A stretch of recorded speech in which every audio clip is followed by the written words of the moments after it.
तुलसी के राम चैनल पर आपका हार्दिक स्वागत है। भगवान श्री राम अपने भक्तों का कल्याण करें।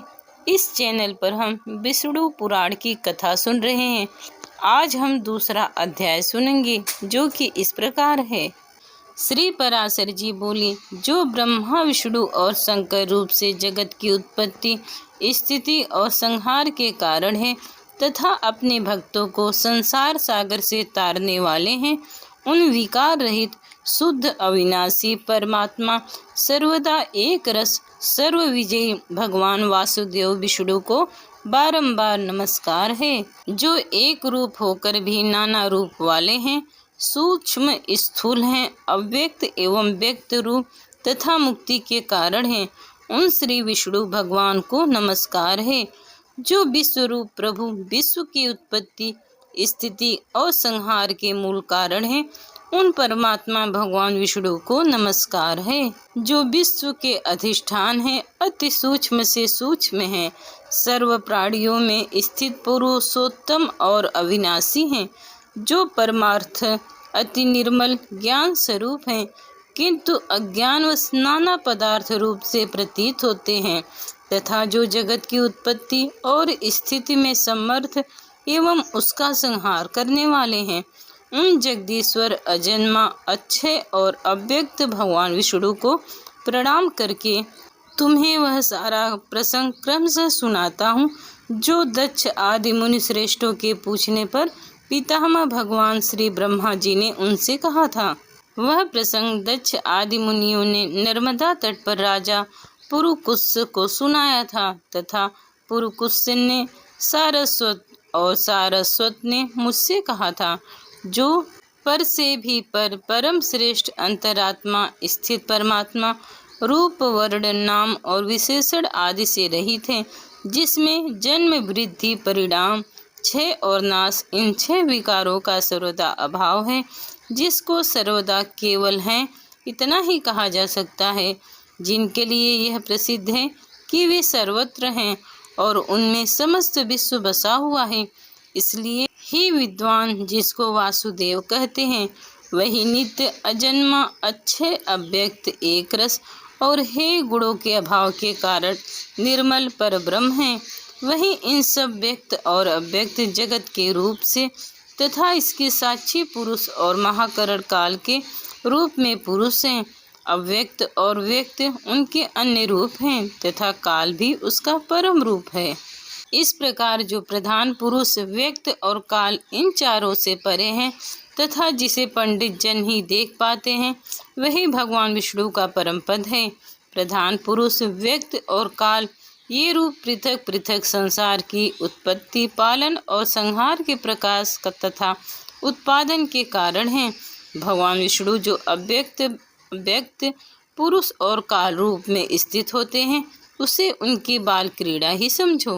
उनमें से अव्यक्त कारण को जो सदृप और नित्य हैं, श्रेष्ठ मुनिजन प्रधान तथा सूक्ष्म प्रकृति कहते हैं, वह क्षय रहित है, उसका कोई अन्य आधार भी नहीं है, तथा अजर निश्चल शब्द स्पर्शादि शून्य और उपाधिक रहित है। वह त्रिगुणमय और जगत का कारण है तथा स्वयं अनादि एवं उत्पत्ति और लय से रहित है।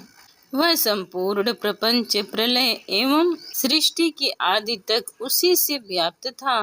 वे विद्वान श्रुति के मर्म को जानने वाले श्रुति परायण ब्रह्मवेत्ता महात्मा गण इसी अर्थ को लक्ष्य करके प्रधान से प्रतिपादन इस श्लोक को कहा करते हैं। ना हो न रात्रि नभो न भूमि नरना सिक्तमो ज्योति भूत नानत त्रोत्रादि बुद्ध यानु पलभम्य प्रधानादिकम ब्रह्म पुष्पादिशीत। अर्थात हे विप्र, विष्णु के परम स्वरूप से प्रधान और पुरुष हैं, ये 2 रूप हुए हैं। उसी के जिस जन्म अन्य रूप के द्वारा वे दोनों संयुक्त और वियुक्त होते हैं, उस रूपांतर का नाम काल है। बीते हुए प्रलय काल से यह व्यक्त प्रपंच प्रकृति में लीन था, इसलिए प्रपंच के इस प्रलय को प्राकृत प्रलय कहते हैं।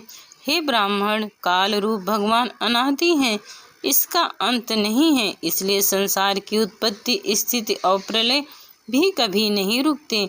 हे मैत्रेय, प्रलय काल में प्रधान के साम्यावस्था में स्थित हो जाने पर और पुरुष के प्रकृति से पृथक स्थित हो जाने पर भगवान विष्णु का काल रूप प्रकृति होता है। इसके पश्चात उन परब्रह्म परमात्मा विश्वरूप सर्वव्यापी सार्वभूतेश्वर सर्वात्मा परमेश्वर स्वेच्छा से विकारी प्रधान और अविकारी पुरुष में प्रविष्ट होकर उनको क्षोभित किया। जिस पर क्रियाशील न होने पर भी गंध अपनी स्थित मात्र से ही मन को क्षुभित कर देता है, उसी प्रकार परमेश्वर अपनी स्थिति मात्र ही प्रधान और पुरुष को प्रेरित करते हैं। हे ब्राह्मण, वह पुरुषोत्तम ही इनको क्षोभित करने वाले हैं और वे ही क्षुब्ध होते हैं तथा संकोच और विकास युक्त प्रधान रूप से भी वे स्थित हैं। ब्रह्मादि समस्त ईश के ईश्वर विष्णु और समष्टि व्यष्टि रूप ब्रह्मादि जीव रूप तथा महात्मा रूप स्थित हैं। हे द्विज श्रेष्ठ, सर्ग काल के प्राप्त होने पर गुणों की साम्यावस्था रूप प्रधान जय विष्णु के क्षेत्र रूप से अधिष्ठित हुआ तो उससे महत्व की उत्पत्ति हुई। उत्पन्न हुए प्रधान को प्रधान तत्व ने आवृत किया। महत्व सात्विक, राजस और तामस भेद से 3 प्रकार का है, किंतु जिस प्रकार बीज छिलके से संबंध के द्वारा ढका रहता है, वैसे ही यह त्रिविध महत्व प्रधान तत्व से सब व्याप्त है। फिर त्रिविध महत्व से ही वैकारिक, तेजस और तामस भूतादि 3 प्रकार का अहंकार उत्पन्न हुआ है। हे महामुनि, वह त्रिगुणात्मक होने से भूत और इंद्रियां आदि का कारण है और प्रधान से जैसे महत्व व्याप्त है वैसे ही महत्व से वह व्याप्त है। भूतादि नामक काम अहंकार से विकृत होकर शब्द तन्मात्रा और उस शब्द से गुण वाले आकाश की रचना की। उस भूतादि तामस अहंकार ने शब्द तन्मात्रा रूप आकाश को व्याप्त किया। फिर आकाश ने विकृत होकर अस्पर तन्मात्रा की रचना की। उससे बलवान वायु हुआ, उसका गुण स्पर्श बन गया। सब तन्मात्रा रूप आकाश ने स्पर्श तन्मात्रा वाले वायु को आवृत किया। फिर वायु ने विकृत होकर रूप तन्मात्रा की सृष्टि की। वायु से तेज उत्पन्न हुआ, उसका गुण रूप कहा जाता है। स्पर्श तन्मात्रा रूप वायु ने रूप तन्मात्रा वाले तेज को आवृत किया। फिर तेज ने भी विकृत होकर रस तन्मात्रा की रचना की। उससे रसगुण वाला जल हुआ। रस तन्मात्रा वाले जल को रूप तन्मात्रा तेज ने आवृत किया। जल विकार को प्राप्त कर गंध तन्मात्रा ने आवृत्ति किया। जल ने विकार को प्राप्त होकर गंध तन्मात्रा की सृष्टि की। उससे पृथ्वी उत्पन्न हुई, जिसका गुण गंध माना जाता है। उन आकाशित भूतों ने तन्मात्रा की, इसलिए वे तन्मात्रा ही कहे गए। तन्मात्राओं में विशेष भाव नहीं है, इसलिए उनकी अविशेष संज्ञा है। ये विशेष संज्ञा शांत, घोर अथवा मूढ़ नहीं है। इस प्रकार तामस अहंकार से यह भूत तन्मात्रा रूप सर्ग हुआ है। 10 इंद्रियां तेजस अर्थात राजस अहंकार से और उनके अधिष्ठाता देवता वैकारिक अर्थात सात्विक अहंकार से उत्पन्न किए हुए हैं। इस प्रकार इंद्रियों के अधिष्ठाता उस देवता और 11 मन वैकारिक हैं। हे ब्राह्मण, त्वक, चक्षु, नासिका, जीवा और श्रोत ये 5 बुद्धि की सहायक से शब्दादि विषयों को ग्रहण करने वाली 5 ज्ञानेंद्रियां हैं। हे मैत्रेय, वायु, उपस्थ, हस्त, पाद और वाक ये 5 कामेंद्रियां हैं। इनके कर्म त्याग, शिल्प, गति और वचन बतलाए गए हैं। आकाश, वायु, तेज, जल और पृथ्वी ये 5 भूत उत्तरोत्तर सर्व स्पर्श आदि 5 गुणों से युक्त हैं।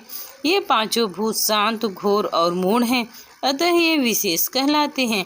इन भूतों में पृथक पृथक नाना शक्तियाँ हैं, अतः वे परस्पर पूर्णतया मिले बिना संसार की रचना नहीं कर सकते। इसलिए एक दूसरे के आश्रय रहने वाले और एक ही संघात की उत्पत्ति के लक्ष्य वाले महत्व से लेकर विशेष पर्यंत प्रकृति के इस सभी विकारों ने पुरुष के अधिष्ठाता होने वाले परस्पर मिलकर सर्वथा एक होकर प्रधान तत्व से अनुग्रह से अंड की उत्पत्ति की। हे महाबुद्धि, जल के बुलबुले के समान क्रमशः भूतों से बढ़ा हुआ यह गोलाकार और जल पर स्थित महान अंड ब्रह्मरूप विष्णु का अति सूक्ष्म प्राकृतिक आधार हुआ। उसमें वे अव्यक्त स्वरूप जगतपति विष्णु व्यक्त हिरण्य गर्भ के रूप से स्वयं ही विराजमान हुए। उन महात्मा हिरण्य गर्भ का सुमेरु, उल्व, अन्य पर्वत जरायु तथा समुद्र गर्भाशय रस था। हे विप्र, उस अंड में ही पर्वत और द्वीपादि से सहित समुद्र, महगढ़ से सहित संपूर्ण लोक तथा देवता, असुर और मनुष्य आदि विविध प्राणी वर्ग प्रकट हुए। वह अंड पूर्व की अपेक्षा 10-10 गुण से अधिक जल, अग्नि, वायु, आकाश और भूतादि अर्थात तामस अहंकार से आवृत है तथा भूतादि महत्व से अव्यक्त प्रधान से आवृत है। इस प्रकार जैसे नारियल के फल का भीतरी बीज बाहर से कितने ही झिलकों से ढका रहता है, वैसे ही यह अंड इन 7 प्राकृतिक आवरणों से ढका और घिरा हुआ है। उसमें स्थित हुए स्वयं विश्वेश्वर भगवान विष्णु ब्रह्म होकर रजोगुण का आश्रय लेकर इस संसार की रचना में प्रवृत्त होते हैं तथा रचना हो जाने पर सत्व गुण विशिष्ट अतुल परक में भगवान विष्णु उसका कल्पांत प्रलय युग युग में पालन करते हैं। हे मैत्रेय, फिर कल्प का अंत होने पर अति दारुण तमह प्रधान रुद्र रूप धारण करके वे जनार्दन विष्णु ही समस्त भूतों का भक्षण कर लेते हैं। इस प्रकार समस्त भूतों का भक्षण कर लेते हैं। इस प्रकार समस्त भूतों का भक्षण कर संसार को जलमय करके वे परमेश्वर शेष शैया पर शयन करते हैं। जागने पर ब्रह्म रूप होकर वे फिर जगत की रचना करते हैं। वे एक ही भगवान जनार्दन जगत की स्थिति सृष्टि और संहार के लिए ब्रह्मा, विष्णु और शिव इन 3 रूपों को धारण करते हैं। वे प्रभु विष्णु होकर अपनी ही सृष्टि का पालन करते हैं। पालक होने पर पाल रूप में अपना ही पालन करते हैं। अंत में स्वयं ही संहारक और स्वयं में लीन कर लेते हैं। पृथ्वी, जल, तेज, आकाश तथा समस्त इंद्रियां और अंतःकरण आदि जगत है सब पुरुष रूप है, क्योंकि वह अव्यक्त विष्णु ही विश्व रूप है और सब भूतों के अंतरात्मा है। इसलिए ब्रह्मादि प्राणियों में स्थित सर्गाधिक ही उन्हीं के उपकारण है। वे ही सर्वश्रेष्ठ वरदायक और वरदानी भगवान विष्णु ब्रह्मा आदि अवस्थाओं को रचने वाले हैं। वे ही हैं, यही पालन करते हैं, उसका संहार करते हैं और उसकी रचना भी करते हैं। इस प्रकार यह विष्णु पुराण का दूसरा अध्याय संपूर्ण हुआ। जय श्री नारायण भक्तों।